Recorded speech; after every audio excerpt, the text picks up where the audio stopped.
Nagpasalamat ko sa Ginoo kay nakadawat ko og 1,000. Yehey!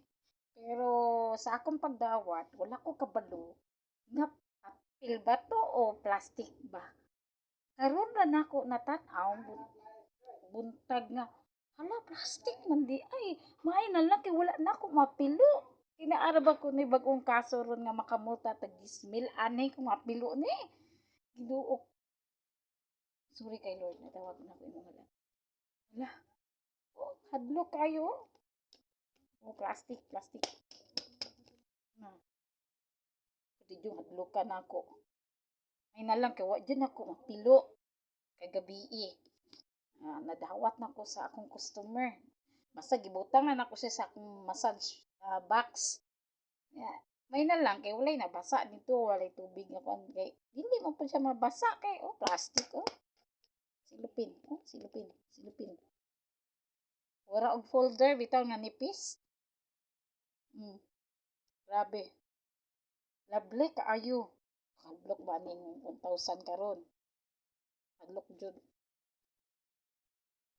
Bayad ta nako siya sa Shopee kay nag-order ko og kalo para sa uma.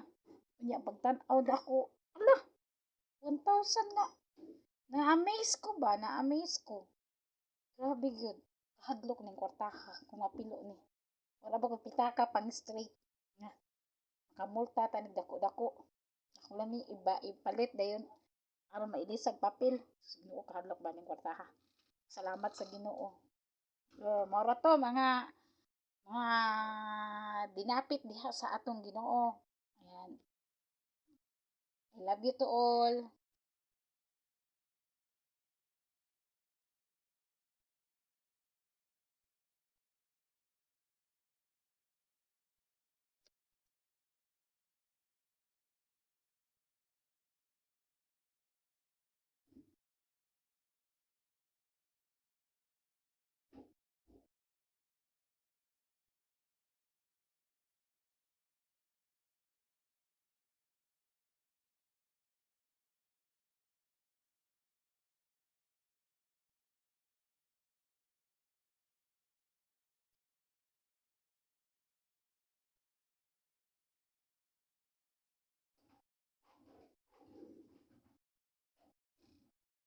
Yes, BSP.